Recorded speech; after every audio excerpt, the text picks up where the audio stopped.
Praise the lord. దేవుని యొక్క శక్తి కలిగిన నామానికి మహిమ కలుగును గాక. ఈరోజు దేవుని యొక్క వాగ్దానము గలతీయులకు రాసిన పత్రిక 3వ అధ్యాయము 6వ వచనము. అబ్రహాము దేవుని నమ్మెను, అది అతనికి నీతిగా ఎంచబడెను అని ఇక్కడ రాయబడి ఉంటున్నది.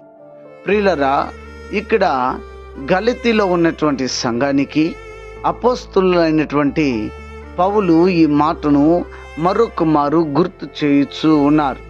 అబ్రహాము దేవుడి పట్ల ఉంచినటువంటి నమ్మకం, విశ్వాసం, నిరీక్షణ ఎంత గొప్పది అంటే చాలా చాలా గొప్పది. ఎందుకంటే అంత నమ్మకం, విశ్వాసం అబ్రహాము దేవుడి మీద ఉంచాడు కాబట్టి విశ్వాసానికి అబ్రహాము తండ్రి అయ్యాడు, విశ్వాసానికి అబ్రహాము కర్త అయ్యాడు. గనుక ఈ దినము చాలామంది దేవుని పట్ల విశ్వాసం, నమ్మకం లేకున్న వారుగా ఉంటున్నారు. అయితే యోబు చూడండి, తన జీవితంలో ఏది జరిగినను దేవుడి మీద ఉన్నటువంటి విశ్వాసం, నిరీక్షణ, నమ్మకం ఎంత మాత్రమును యోబు కోల్పోలేదు. అయితే ఆయన మీద ఉన్న నమ్మకం ఇంకా అత్యధికమైంది.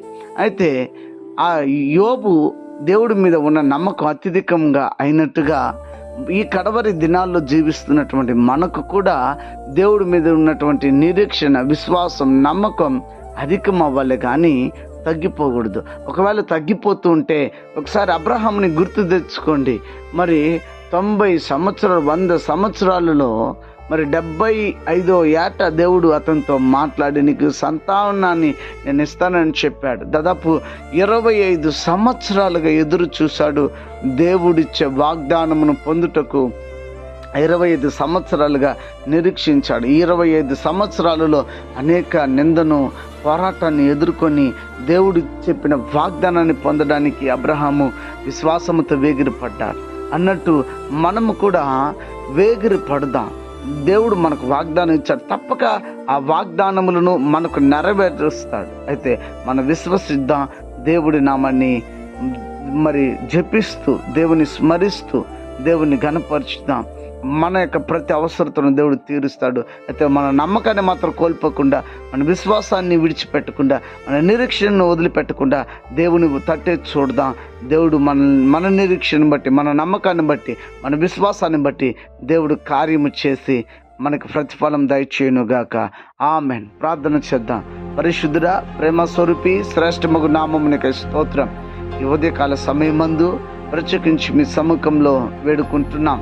దేవా, అబ్రహాము మిమ్మల్ని ఎంతగా నమ్మాడో అలాగా నమ్మే హృదయం మా అందరికి దయచేయండి. అనారోగ్యం చేత ఉన్న వారికి ఆరోగ్యము, ఆర్థిక ఇబ్బందులు ఉన్న వారికి విడుదల. దేవాతి దేవుడు రక్షణ లేని ప్రజలందరికీ రక్షణ ఇచ్చి ప్రతి వారిని కూడా దేవా నీ రాకడికి సిద్ధపరచండి. దేవా, పాడి పంటలు కలిగిన వారిని దీవించండి, కృప చూపించండి. విశ్వాసం లేని వారికి విశ్వాసాన్ని, నమ్మకం లేని వారికి నమ్మకాన్ని ఇచ్చి, నిరీక్షణ లేని వారికి నిరీక్షణ ఇచ్చి మీ రాజ్య వారసులుగా చేయమని క్రీస్తు యేసు పేరిట వేడుకొని నామ తండ్రి. ఆమెన్. God bless you. దేవుడు మిమ్మల్ని దీవించి ఆశీర్వదించునుగాక. ఆమెన్.